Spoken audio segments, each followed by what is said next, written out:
Hey guys, welcome back. We're going to pick up right where we left off. We just got done talking about the instant runoff voting method, and so we looked at a couple of examples and demonstrated how that process works. And today what we're going to talk about are just some of the problems that arise when you use that instant runoff voting. Remember, the kind of problems that we're looking at are violations of what we call the fairness criterion. And right now we only know about one fairness criterion, and that is the Condorcet criterion, which states if someone wins in every one-on-one matchup. So if we do a one-on-one comparison of every choice, and there is one choice that can beat out everyone else in a one-on-one situation, that choice should be the winner. All right. So you'll recall with our city council election that we did before, you might remember that L won the plurality. All right, so when we did a plurality vote with this particular preference schedule, L won, and then Don won with the Condorcet method. All right, so Don was a Condorcet winner, which means Don beat Key and L in both one-on-one matchups. So according to that fairness criterion, Don should be the winner. All right, so let's pretend that we do an IRV with this particular preference schedule. And if we look at the number of first place votes, Don would actually be the first one eliminated, right? Because Don had the fewest first place votes between the three of them. So Don would get eliminated, everybody would move up, and then L would have 342 votes, Key would have 512, so Key wins in the IRV.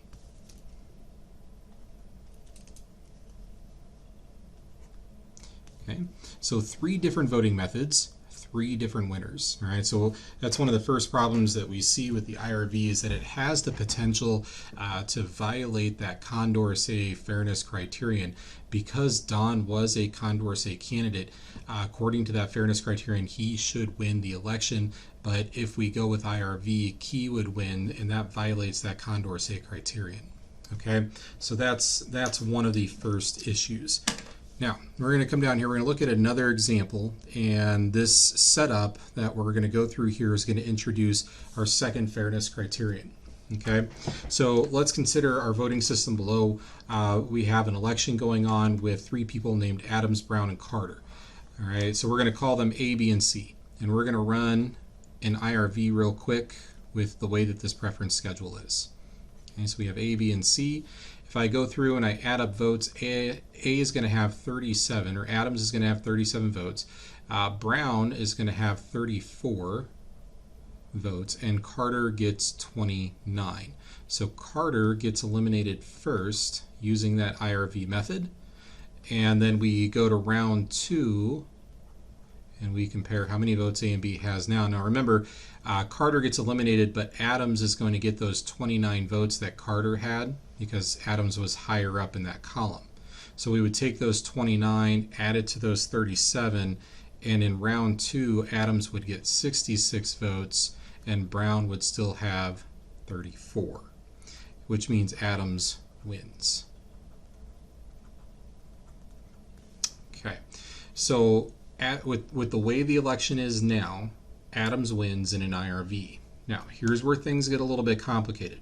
All right, and I would read this this paragraph very closely. I'm going to explain what they're doing here. Okay, so when you go to vote, there's election officials that are in charge of destroying the ballots or storing the ballots or doing whatever it is they're going to do with the ballots once the election is concluded.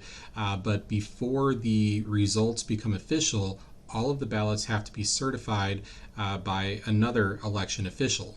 All right, so what happens in this scenario is that some election officials destroyed the ballots before they could be certified. So the election could never become officially done. All right, so they have to go back and have everybody vote again so that they can certify the ballots. But before everyone goes to vote again, they will know who won in that first IRV. Okay, so they know that Adams was the winner. All right, and I'm going to try and put both of these preference schedules up here at the same time, and you'll notice what happens going from this preference schedule to this one here.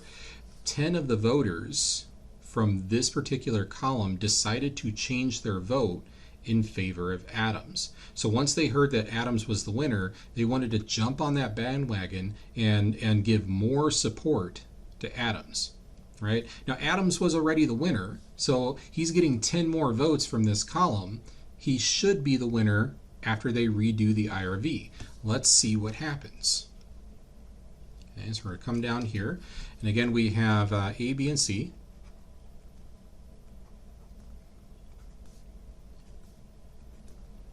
And I'm going to tally up my votes. Adams gets 47. Brown's going to have 24. And Carter has 29. So Brown is going to get eliminated. So Brown is eliminated. And I'm looking here in these two columns. These 22 votes, Carter's going to get those, right? So in our second round, we have A and C, Adams and Carter. And Carter's going to get these 22 votes that Brown used to have. So we got to do 29 plus 22, which is 51 votes. And then these two votes, right here, these two votes, they're going to go to Adams because he was higher up on that preference schedule for those two. So we're going to do 47 plus 2, which gets us 49. And look at what happens. Carter wins.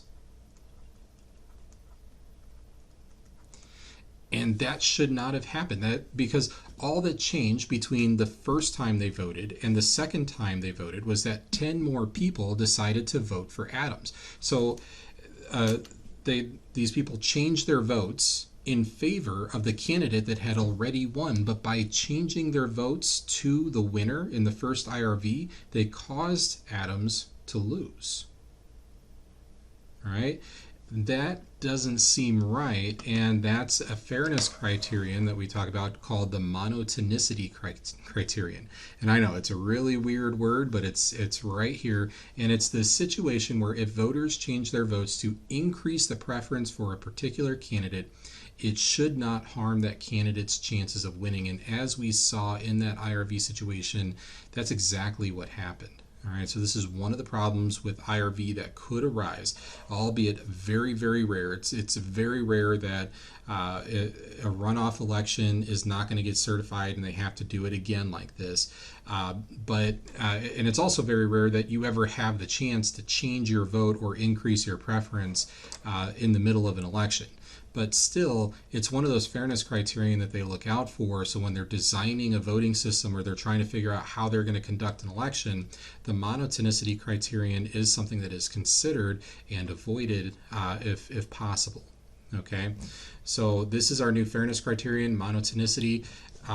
Make sure you go through that a couple times. Make sure you wrap your mind around what happened there. And if you have any questions, let me know. But that's all we're going to talk about today. So short lecture. I want you guys to get to the practice problems, and we got a quiz tomorrow. So we're going to pick up with the board account on Tuesday next week. All right, guys. Have a great day.